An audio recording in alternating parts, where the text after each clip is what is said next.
உலகெங்கும் வாழும் தமிழ் சொந்தங்கள் அனைவருக்கும் அன்பான வணக்கம். கந்தர் அலங்காரத்தினுடைய ஒவ்வொரு பாடலையும் நாம் சிந்தனை செய்து கொண்டு வருகின்றோம். அந்த வகையில் இன்றைக்கு கந்தர் அலங்காரத்தினுடைய 38வது பாடல், அனைவராலும் மிகவும் அறியப்பட்ட மிக விசேஷமான பாடல். இந்த பாடல், நாள் என் செய்யும் வினைதான் என் செய்யும், என்னை நாடி வந்த கோள் என் செய்யும், கொடும் கூற்று என் செய்யும், குமரேசர் இரு தாளும் சிலம்பும் சதங்கையும் தண்டையும் சண்முகமும் தோளும் கடம்பும் எனக்கு முன்னே வந்து தோன்றிடினே என்பது அருணகிரிநாத பெருமான் அருளிச் செய்த கந்தர் அலங்காரத்தினுடைய 38வது பாடல். வரிக்கு வரியான விளக்கத்தை காணலாம். இந்த உலகத்திலே வாழக்கூடிய மனிதர்களாகிய நாம் எதை கண்டு அஞ்சுகிறோம் என்றால், கோள்களை கண்டு அஞ்சுகிறோம், நவ கிரகங்களை கண்டு அஞ்சுகிறோம். சனி பெயர்ச்சி, குரு பெயர்ச்சி, ராகு கேது பெயர்ச்சி போன்ற பெயர்ச்சிகள் எல்லாம் ஏற்படுகின்ற போது இந்த கிரகம் நமக்கு என்ன செய்துவிடும், அந்த கிரகம் நமக்கு என்ன செய்யும் என்று ஒரு மிகப்பெரிய பயம் நம்மை தொற்றிக் கொள்ளுகிறது. ஆனால் அருணகிரிநாதர் அதை மறுத்து இங்கே பதிவு செய்து காட்டுகிறார். நாள் என் செய்யும்.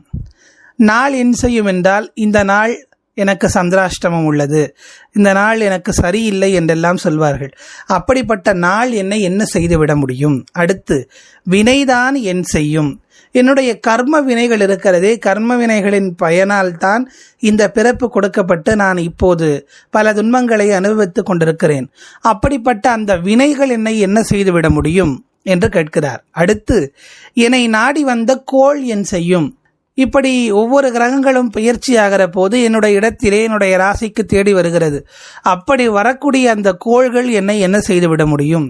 அடுத்து, நாள் கோள் வினையை தாண்டி மற்றொன்று இருக்கிறது, கொடும் கூற்று.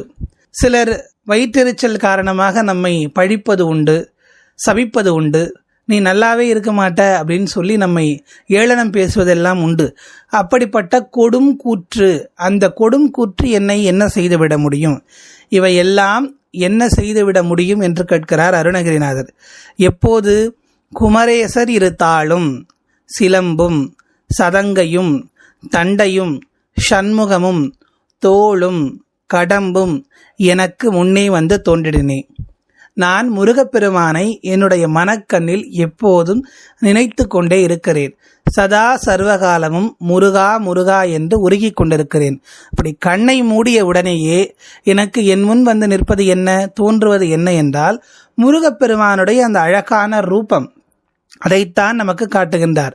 முதலிலே என்ன தெரிகிறது? இரு தாள் தெரிகிறது, 2 கால்கள், அந்த 2 பாதங்களை குறிப்பிட்டு காட்டுகிறார். முருகப்பெருமானுக்கு முகங்கள் 6, கரங்கள் 12, ஆனால் கால் மட்டும் 2 தான் உள்ளது. உண்மையாக பார்த்தால் கால்களும் 12 கால்கள் இருக்க வேண்டும். ஆனால் இரு தாள் என்று சொல்லுகிறார். ஏன் 2 பாதங்கள் உண்டு, 2 கால்கள் உண்டு? பக்தன் முருகப்பெருமானை நோக்கி ஒரு துயரிலே ஓடி வருகிற போது அவன் அலையக்கூடாது, எந்த காலை பிடிப்பது என்று. அதனால் தான் 2 கால்களை முருகன் வைத்திருக்கிறான். 2 கால்களையும் நாம் இறுக பற்றி கொண்டோமேயானால் எந்த நாளும் எந்த கோளும் எந்த வினையும் நம்மை எதுவும் செய்துவிட முடியாது. ஆகவே குமரேசருடைய 2 தாள். அடுத்து அந்த தாளை பார்க்கிறார். அந்த தாளிலே என்ன அணிந்திருக்கிறார்?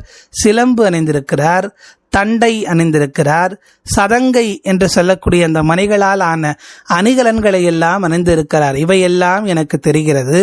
அடுத்து என்ன?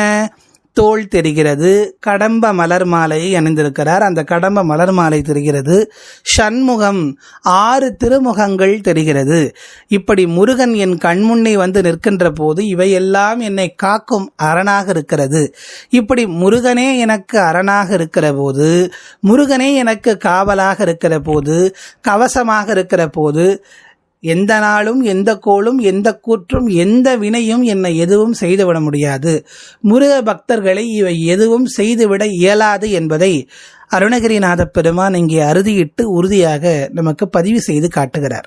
அருணகிரிநாதர் இந்த பாடலிலே மிக நுட்பமாக சொல்ல வருவது என்னவென்றால், நம்முடைய நட்சத்திரங்கள் என்று எடுத்துக்கொண்டோமேயானால் 27 நட்சத்திரங்கள் இருக்கிறது. இந்த 27 நட்சத்திரங்களும் எதனுள் அடக்கம் என்றால் 12 ராசிகளில் அடக்கம். இந்த 12 ராசிகளும் எதனுள் அடக்கம் என்றால் நவ கிரகங்கள் நவக்கோள்களில் அடக்கம். ஆகவே நவக்கோள்கள் 12 ராசிகள் 27 நட்சத்திரங்கள், இந்த 27 நட்சத்திரங்களில் அனைத்தும் அடங்குகிறது. ஆக அருணகிரிநாதர் சொல்லக்கூடிய இந்த விடயங்களை எல்லாம் எண்ணி பார்த்தோமேயானால் என்னென்ன? இரு தாள் என்று சொல்லுகிறார், அப்ப 2 கால்கள், அடுத்து சிலம்பு 3 ஆச்சா, அடுத்து சதங்கை 4, அடுத்து தண்டை 5, சண்முகம் 6 திருமுகங்கள், அப்ப 5 6 11, அடுத்து தோள் 12 தோள்கள், அடுத்து கடம்பு என்று இப்படி 27 பொருட்கள் வருகிறது, 27ஆக வருகிறது. இந்த 27 நட்சத்திரங்களும் முருகப்பெருமானுடைய 27 அந்த தோள், தாள், கடம்பு, சிலம்பு, சதங்கை, தண்டையோடு ஒப்புமைப்படுத்தி காட்டுகிறார். இந்த 27 நட்சத்திரங்களையும் அடக்கி ஆளக்கூடிய 27 விடயங்கள் முருகப்பெருமானிடத்திலே இருக்கிறது. ஆகவே எந்த நாளாக இருந்தாலும் எந்த கோளாக இருந்தாலும் கோளறு பதிகத்திற்கு ஒப்பானதாக இந்த கந்தர் அலங்காரம் சொல்லப்படுகிறது. ஆகவே நாம் வெளியே செல்லுகிறோம், ஒரு காரியத்தை துவங்குகிற போது நேரம் சரியில்லை என்றெல்லாம் சிந்தனை செய்ய வேண்டாம். அடியார்களுக்கு எந்த நாளும் எந்த கோளும் எதுவும் செய்துவிட முடியாது. அப்படி அன்றாடம் முருக பக்தர்கள் பாராயணம் செய்ய வேண்டிய அற்புதமான கந்தர் அலங்காரம் இந்த கந்தர் அலங்காரம்.